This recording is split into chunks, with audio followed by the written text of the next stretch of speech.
Ikasyam na araw. Ano ang ibig ipahiwatig nang ang pananaw ay nakatuon o nakaugat sa salita ng Diyos? Sagot, hango sa aral ng Batanggenyo. Walang nilalaman o isinasaad ang pananaw na hindi may uugnay sa banal na kasulatan. Ang bisyon ay naglalaman ng nilalayon ng tao't simbahan. Ngunit ang lahat ng ito ay nag-uugat sa salita ng Diyos. Hamon sa pamilyang Batanggenyo, pag-aralan at pagnilayan ang salita ng Diyos. Salita ng Diyos. Ayon sa Salmo, 37 kabanata, sa 4 hanggang 5 talata.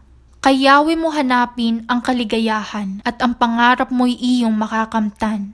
Ang iyong sarili sa Kanya italaga, tutulungang ganap kapag ika'y nagtiwala. Maikling pagninilay. Tanging sa Diyos lamang masusumpungan ang tunay na kaganapan ng ating mga ninanais at pinapangarap. Turo ng simbahan. Frequently, we act as arbiters of grace rather than its facilitators. But the church is not a toll house.